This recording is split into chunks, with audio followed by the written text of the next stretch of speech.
যাই হোক, আমি জ্যামিতি নিয়ে আলোচনা করব আপনাদের মাঝে। দেখেন, 9 নম্বর প্রশ্ন হচ্ছে, প্রমাণ করো যে সমবাহু ত্রিভুজের বাহুগুলোর মধ্যবিন্দু সমূহ যোগ করলে যে ত্রিভুজটি উৎপন্ন হয় তা সমবাহু হবে। অর্থাৎ এইখানে আমাকে বলা হয়েছে সমবাহু ত্রিভুজ। আমাদের প্রথমে একটা সমবাহু ত্রিভুজ আঁকতে হবে, আর বাহুগুলোর মধ্যবিন্দু, সমবাহু ত্রিভুজ আঁকার পরে এর মধ্যবিন্দু যোগ করতে হবে। যোগ করার পরে যে ত্রিভুজ উৎপন্ন হবে তা সমবাহু হবে। বিশেষ নির্বাচন। মনে করি এ বি সি একটি সমবাহু ত্রিভুজ। অর্থাৎ এইখানে এ বি সি এর মধ্যবিন্দু যথাক্রমে ই এফ ডি, অর্থাৎ ডি ই এফ বিন্দু যথাক্রমে বাহুর A C A B C এর মধ্যবিন্দু। অর্থাৎ এইখানে আমাদের প্রথমে দেখতে হবে যে আমাদের একটি সমবাহু ত্রিভুজ আঁকতে হবে। এখন এ বি সি একটি সমবাহু ত্রিভুজ, অর্থাৎ এ বি সি এর মধ্যবিন্দু ডি ই এফ যথাক্রমে বাহুর এ সি বি সি এর মধ্যবিন্দু। এখন মধ্যবিন্দু তিনটি যোগ করি, অর্থাৎ মধ্যবিন্দু তিনটি যোগ করি বলতে ডি এফ যোগ করি। যোগ করলে যে ত্রিভুজটি উৎপন্ন হলো, অর্থাৎ ডিইএফ ত্রিভুজটি উৎপন্ন হলো। প্রমাণ করতে হবে যে ত্রিভুজ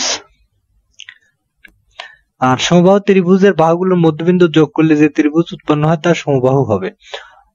সমাধান। বিশেষ নির্বাচন। মনে করি এ বি সি একটি সমবাহু ত্রিভুজ। আমি আবারও বলছি, কারণ এ বি সি একটি সমবাহু ত্রিভুজ।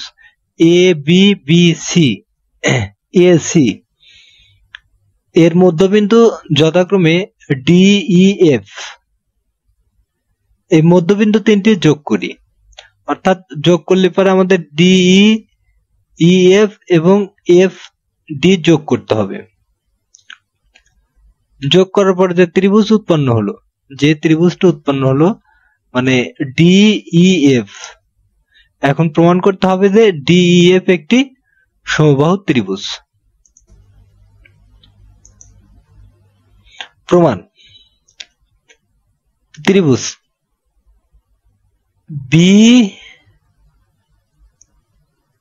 ই এফ, অর্থাৎ এই ত্রিভুজটা বিইএফ, এই ত্রিভুজটা এবং ত্রিভুজ ডিএফসি, এই কর্নারের ত্রিভুজটা, এই ত্রিভুজ এর মধ্যে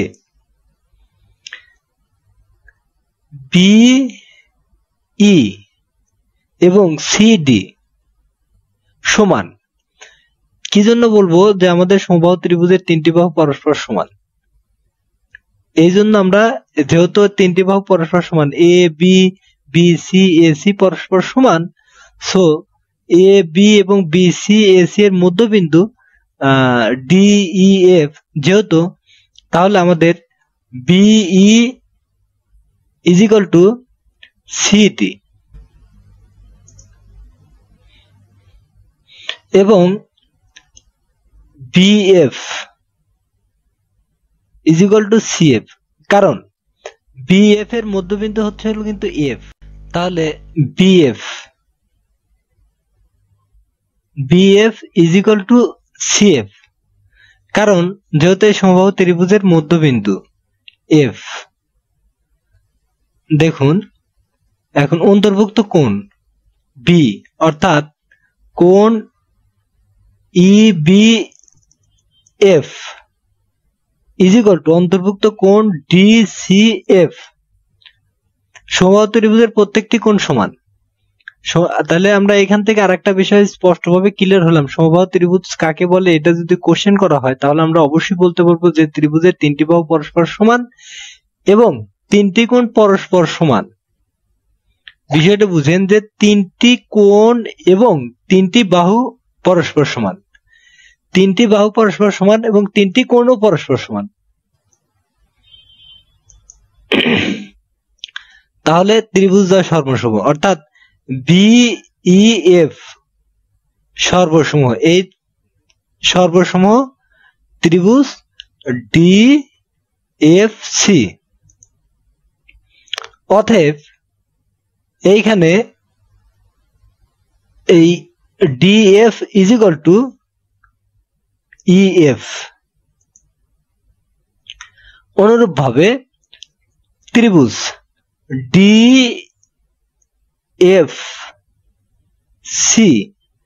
DFC ও ত্রিভুজ AED এর ক্ষেত্রে পাই। প্রথম আমরা কি করলাম, এই ত্রিভুজটা নিলাম এবং এই ত্রিভুজটা নিলাম, এই ত্রিভুজের বাহুদ্বয় পরস্পর সমান এবং ত্রিভুজদ্বয় সর্বসমূহ প্রমাণ করলাম। নেক্সট আবার এই ত্রিভুজটা অর্থাৎ AED ও ত্রিভুজ DEF, এই ত্রিভুজের দ্বয় সর্বসমূহ অনুরূপ ভাবে, যেহেতু এইটা সমান এইটা আর এইটা সমান এইটা, অনুরূপ ভাবে, অর্থাৎ DE is equal to FD অথবা DF। এবং ত্রিভুজ AED is equal to ত্রিভুজ EBF এর ক্ষেত্রে পাই। দেখেন প্রথম আমরা এই ত্রিভুজ আর এই ত্রিভুজ সর্বসম প্রমাণ করেছি, দ্বিতীয়বার আমরা অনুরূপভাবে এই ত্রিভুজ অর্থাৎ AED is equal to DEF সর্বসম প্রমাণ করেছি। নেক্সট আছে আমরা আবার প্রমাণ করার চেষ্টা করতেছি AED is equal to ত্রিভুজ EBF।